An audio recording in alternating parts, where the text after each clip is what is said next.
Thank you, Deputy Speaker. Well, here we are again. Another Albanese Labor government decision, another industry in shambles. This time, the aviation. Well, I suppose we all should be grateful. At least those opposite are giving our primary industries a break, because they've certainly been thrashing them of late. We're living in a Labor-created cost of living crisis.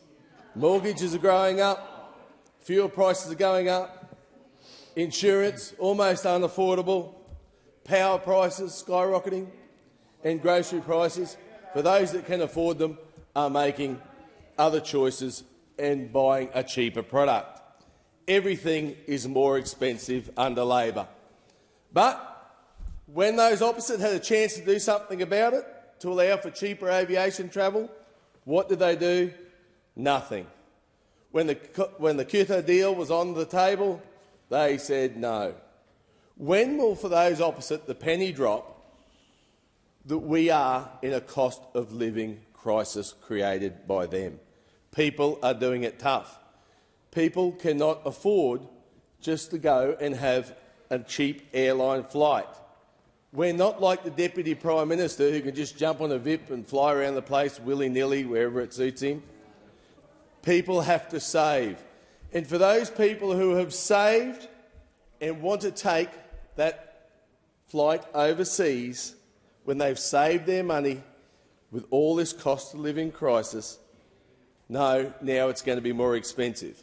As a matter of fact, airline flights have gone up over 50% since pre-COVID levels. No, but the opportunities have been lost. And more opportunities are lost. What about freight? We're talking about outbound here. In my electorate of Dawson, we've got companies like Dawson, who through their agriculture grow tiger prawns. We've also got the famous Bowen mangoes, another fantastic thing to export. And we've got the wild-caught seafood industry, wild-caught fish, trout, live trout and frozen trout.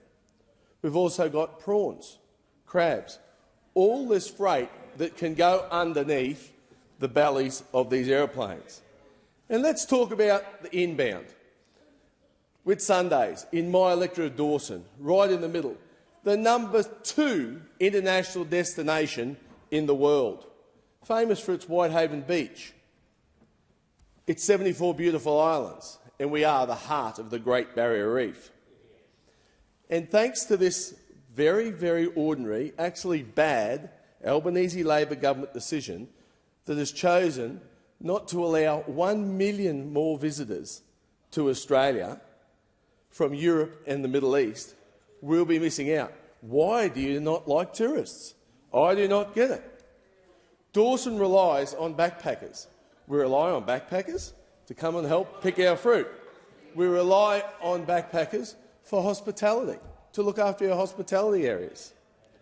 We also rely on our tourists for our pubs and our clubs, and to take our tours for Red Cat Adventures, ocean rafting, Explore Group, allow them to do the overnight tourism to explore the Great Barrier Reef. We've got a very, very simple motto. When you've got people, you've got a chance. When you've got no people, you haven't got a chance.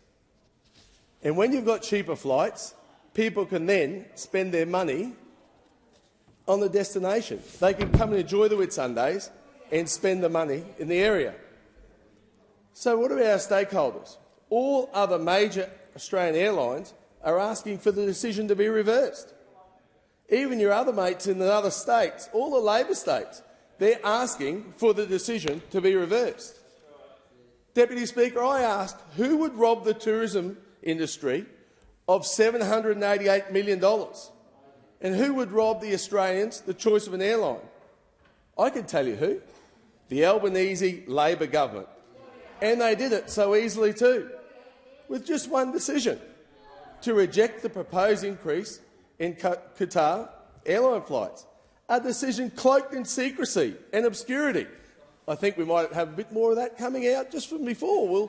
We'll just see how that works. Yeah. Just see, I think there'll be more. I think the people will get a hold of that. I'm calling on the Albanese Labor government to reverse this appalling decision, do the right thing, even if it's just for once.